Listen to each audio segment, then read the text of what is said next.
AFTV, Julian, we just been seeing the draw there, so we know we got Crystal Palace at home in the next round. What do you think of that? Absolutely perfect. We don't have to leave London. We don't even have to leave our home. The big fear for me was we were going to get Newcastle away. 11 hours, 3 of us in the back seat, usually me in the middle. So, I'm very, very relieved. Yeah. Well, listen, back on the game.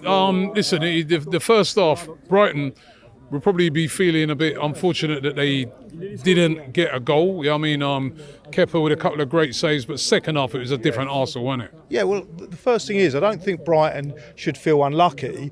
They simply didn't finish well. Now, that's nothing to do with Arsenal. Arsenal weren't that great in the first half. Let's sort of tell it how it is. We weren't that great. But there's reasons for that. Is when you change so many players, a lot of football, it's not about great players all the time. And we had great players. I mean, the players that come in individually, they're excellent. So when we have the odd injury, any one of those players that play today, apart from number 71 and News, was it the guy?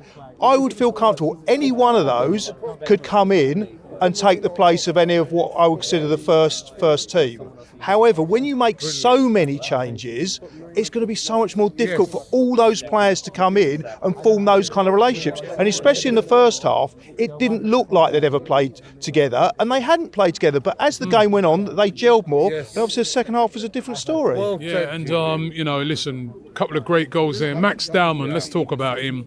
I mean, he's special, isn't he? He's very special. Now, we were looking at him, and I cannot get my head round the fact he's 15. He doesn't look 15. He obviously doesn't play like he's 15. But the other thing is, he's playing men's football. Now, I went to school with a gentleman. He was 13 years old when I first met him, called Bruce Dyer, who went on to become the first £1 million teenager, played for Crystal Palace, had quite a good career. And at 13, and I was 16, and he used to play with us, and he was much better than all of us, even at that age. And our reaction to him then, as 16-year-old boys having a 13-year-old just run rings round us, was we just wanted to kick him.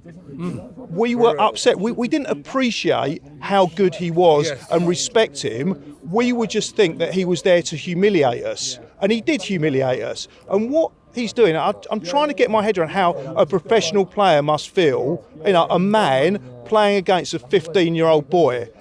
Are they immature like I was at 16? Do they respect him, or do they feel humiliated? Because if I was them, I'd feel absolutely humiliated, because he's actually better. He's better than them. He looked, in the first 20 minutes, 30 minutes, I thought he looked like the best player on the pitch. And that must be very embarrassing for the pros, the proper adults that are playing. 15 is unbelievable, but he looked good, and so many. The future is bright for Arsenal when you look at so many good academy players there. Yeah, I mean, everything's looking bright. Everything about this club is positive. From the stadium plans they've got, I mean, they have to increase the capacity. When we came here, we had a 38,000-seat stadium. We weren't going to survive and be able to compete at that top level with that stadium. It was a big thing, and we had to upgrade. We came here, 60,000 was supposed to be what we needed. But we need a bigger stadium now.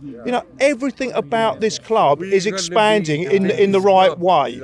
And the other thing about it, Lee mentioned it, he didn't understand, and it was a thing that I was kind of getting my head around. Why did Brighton make so many changes when this was a good opportunity for Brighton to actually get through to a competition and win something? Now, for Brighton supporters, this is really important. For them to go to Wembley and win something, for us to go to Wembley and win something, it's a big thing. But unfortunately, the reality of this cup competition is, for the winners, I think they get less than £1 million.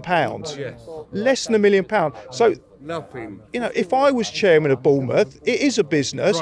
Brighton and Bournemouth, if we were playing them. If I was chairman of Brighton, I would have been happy to play the game, because one extra place up in the Premier League is probably worth more than winning this competition. This competition isn't for the chairman. This competition is for the fans, and that's the allocation system at Wembley. Is when we get to Wembley, and it's looking good for us. I can see our path to Wembley. It involves not leaving London. I think each one of the London teams is actually drawn not against each other, so we could have an all London semi-final, and we can get through here. I just don't want to go up north.